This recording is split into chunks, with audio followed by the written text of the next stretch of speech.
You know, the movie Arrival is way more than just a great sci-fi film. It's actually a secret masterclass in one of the most famous paradoxes ever, the prisoner's dilemma.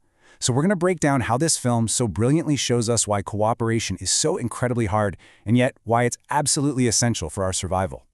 So it all comes down to this one really tough question. Just imagine for a second, you and a partner in crime, you both get arrested. The cops take you to separate rooms and they offer you the exact same deal. What you decide and what your partner decides is going to determine everything. Okay, so let's break down the cold, hard math here. If your partner keeps their mouth shut, your best move is to betray them, because then you walk free. Now, what if your partner betrays you? Well, your best move is still to betray them. That way, you only get 5 years instead of the full 10. You see the trap here? No matter what the other person does, it always seems like betraying them is the smartest move for you. But, and this is the paradox, if you both act in your own rational self-interest, you both end up way worse off than if you just trusted each other in the first place. Now, this exact dilemma, that's the engine driving all the tension in the movie Arrival. Only this time, it's not just two prisoners in a police station. The players are all of us, the entire human race. And the setup? Oh, it's absolutely perfect. 12 massive alien ships just appear, hovering over 12 different countries. All at once, humanity gets thrown into the biggest, most terrifying prisoner's dilemma you could possibly imagine. So every single one of those nations is staring down the barrel of the exact same choice. Do we cooperate and share everything we're learning with the rest of the world? Or do we defect, hoard our information, hoping to get some kind of advantage? The absolute terror that some other country might get their hands on an alien superweapon, well, that pushes every single player toward defecting. And the risk is a total catastrophe for everyone: global war. And just when you think things can't get any more tense, the aliens basically pour gasoline on the fire. They communicate a message, and it includes the phrase, "offer weapon." That one word, weapon, confirms everyone's worst fears and pushes the whole planet right to the edge. The impulse to just shut down all communication and go it alone becomes almost impossible to resist. But this is where the movie does something so smart. It shows us that the real key to solving this dilemma isn't about trying to outsmart the other players.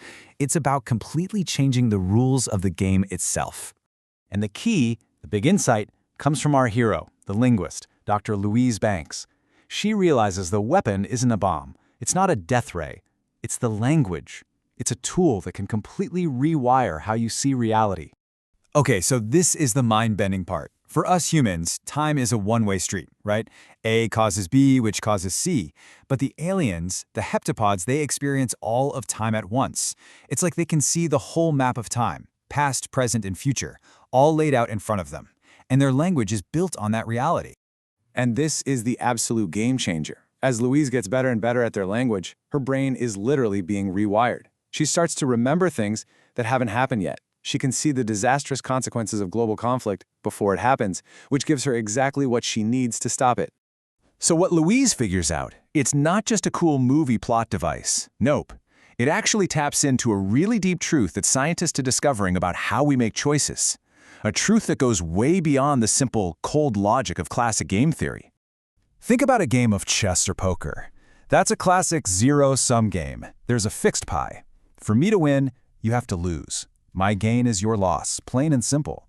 But, and this is a huge but, the prisoner's dilemma, and honestly, most of the really big stuff in life, are what we call non-zero-sum games. It's not about one person winning at another's expense.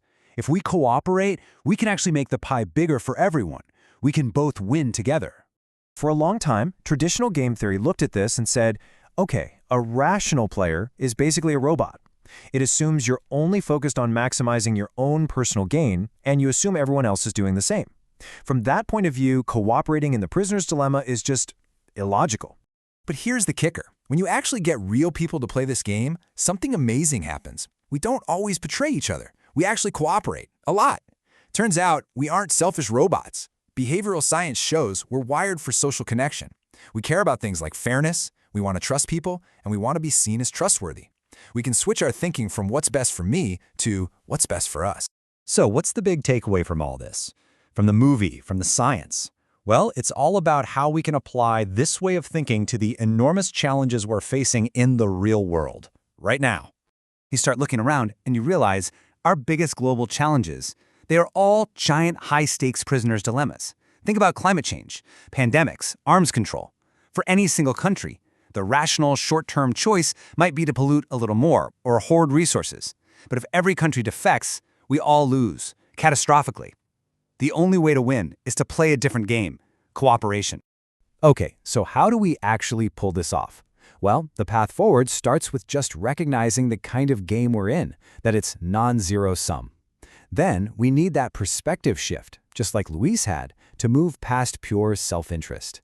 It's about actively building trust, opening up communication, and finally, learning to think and act like a team that's focused on what's best for all of us. You know, there's this philosopher, Giorgio Agamben, who put it in a really cool way. He said that to create a new possibility, you have to first deactivate the old way of doing things.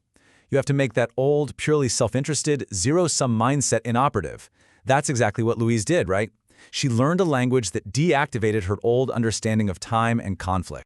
And that's what I want to leave you with.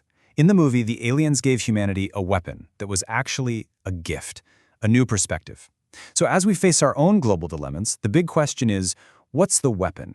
What's that new language, that new way of thinking that we need to give ourselves?